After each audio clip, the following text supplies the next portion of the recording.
کیوں کہ اس کی کمپلیکیشنس ہیں کافی. ان کے روابط جو ہیں خاص طور پر افغانیوں کی، ان کے تو ملیٹنٹس جو فورسز ہیں ان کے ساتھ بھی ان کے روابط ہیں، کاروباری روابط ہیں افغانستان کے ساتھ ان کی.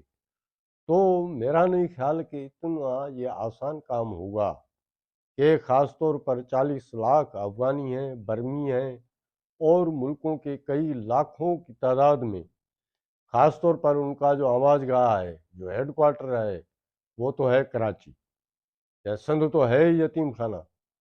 یہاں پہ جو آتا ہے وہ آ کے املاک بھی خرید لیتا ہے، کاروبار بھی کر لیتا ہے، پھر اس کو شناختی کارڈ بھی مل جاتا ہے، اس کا پاسپورٹ بھی بن جاتا ہے. تو اب یہ دیکھتے ہیں کہ اس کے اگر عمل کرنا ہے اس فیصلے پہ، تو میرا خیال ہے بہت بڑی منصوبہ بندی کرنی ہوگی. یعنی ان کی تعداد غیر ملکیوں کی اتنی ہے کہ وہ تو آپ کی سڑکیں بند کر سکتے ہیں. نہ صرف یہ کہ سڑکیں بند کر سکتے ہیں، وہ خدا نہ خواستہ امن و امان کا مسئلہ بھی پیدا کر سکتے ہیں. تو فیصلہ بڑا شاندار ہے ملک کے لیے، ملک کی معیشت کے لیے، لیکن فائدہ تب ہوگا، شاندار فیصلہ تب ہوگا جب اس پہ عمل ہو. اب دیکھتے ہیں کہ 1 نومبر کے بعد کیا کارروائی ہوتی ہے، اس فیصلے پہ عمل کس طرح ہوتا ہے. ظاہر ہے فیصلہ کیا گیا ہے تو کوئی حکمت عملی بھی بنائی گئی ہوگی. اچھا، تیسرا ہمارا موضوع تھا، ہمارے ایک صحافی ہیں شاہد میتلا صاحب. جب جنرل باجوہ کو عمران خان نے آڑے ہاتھوں لیا ہوا تھا، یعنی کوئی ایسا لقب نہیں تھا جو جنرل باجوہ کو عمران خان نے نہیں دیا. جانور تک کہہ دیا، اور اپنا نیوٹرل کہہ دیا، اپنا اور کتنے القابات تھے جو تھے، جتنے تھے، میر صادق، میر جعفر تک.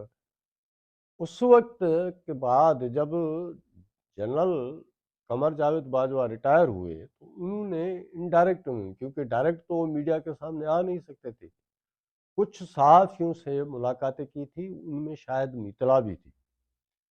شاہد میتلا کی بتاتے ہیں کہ گزشتہ فروری میں جنرل باجوہ سے ایک اچھی خاصی لمبی چوڑی ملاقات ہوئی.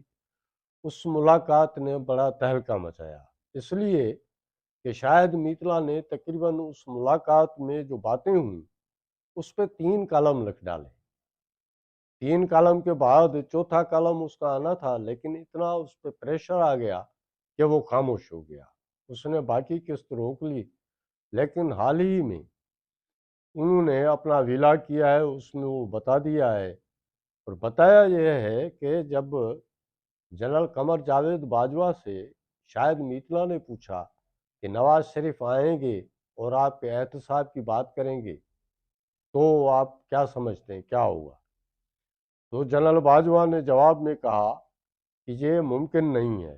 نواز شریف کے ساتھ وہی ہوگا جو اس نے مشرف کے ساتھ کیا تھا، اور پھر جو نواز شریف کے ساتھ ہوا.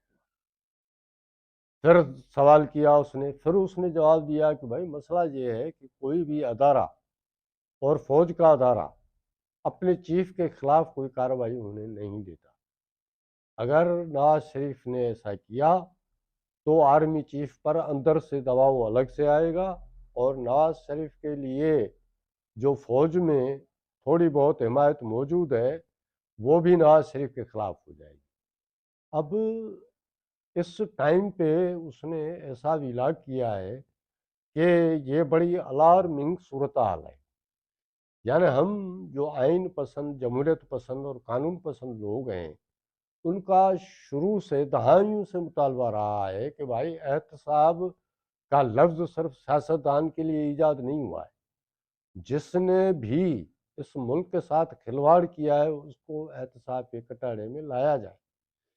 لیکن جنرل باجوہ نے کلیئر کٹ بتا دیا کہ یہ ممکن نہیں ہے. اب اس سے جڑی ہوئی آج سپریم کورٹ میں supreme court practice and procedure act کے حوالے سے سماعت تھی.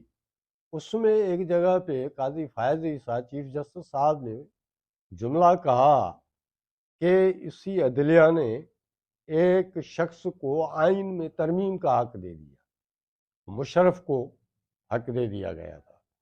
اب جب عدلیہ کا اور ہمارے اسٹیبلشمنٹ کا یہ کردار ہو کہ ان سے کوئی پوچھنے والا نہ ہو، ان کا کوئی احتساب کرنے والا نہ ہو، تو پھر ملک جن حالات میں ہے ظاہر ہے ایسے ہی حالات ہوں گے، کیوں نہیں ہوں؟ ہم تو اگین بھلے نواز شریف کا خاموش ہو جانا شاید اس کی کڑی ہو کہ اس کو یہ میسج گیا ہو کہ بھائی ایسے نہیں کرو۔ جب نواز شریف نے کہا کہ بھائی جب تک 2018 کے ہائبرڈ رجیم کے کرداروں کا احتساب نہیں ہوگا، جنرل فیض، جنرل باجوہ، آصف سعید کھوسہ، ثاقب نثار، گلزار اور حاضر سروس ایک جج کا بھی اس نے نام لے لیا تھا، تو ان کا جب تک احتساب نہیں ہوگا تب تک یہ ملک ترقی نہیں کر پائے گا، تب تک یہ ملک آگے نہیں بڑھ پائے گا۔ اب جب یہ انکشاف ہوا ہے اس کے بعد دیکھتے ہیں کیا صورتحال پیدا ہوتی ہے، لیکن اگین نواز شریف بھلے خاموش ہو جائے، لیکن ہم جو آئین پسند، قانون پسند، جمہوریت پسند لوگ ہیں وہ تو یہ مطالبہ کرتے رہیں گے کہ بھائی احتساب سے بالا تر کوئی بھی نہیں، چاہے وہ جج ہو چاہے وہ جرنیل ہو۔ اگین میں پھر یہ اپنے ولاگ کے ذریعے رائے دوں گا کہ ٹروتھ اینڈ ریکنسیلیشن کمیشن کا مطالبہ ہمارے نامور صحافی سید عمران شفقت نے کیا تھا، میں اس کو آج پھر ریپیٹ کرتا ہوں کہ ایسی کمیشن بننی چاہیے اور سب کو کٹہرے میں لانا چاہیے۔ جب تک ہم اپنی غلطیوں کا، اپنے جرائم کا اعتراف نہیں کریں گے، قوم سے معافی نہیں مانگیں گے، تب تک میں نہیں سمجھتا کہ یہ ملک آگے بڑھ سکتا ہے، یہ ملک ترقی کر سکتا ہے، یہ مجھے نظر نہیں آ رہا ہے۔ تو یہ تھا ہمارا آج کا ولاگ، پسند آیا ہو تو دوستوں کے ساتھ شیئر کریں اور لائک ضرور کریں۔ ملتے ہیں اگلے ولاگ کے ساتھ۔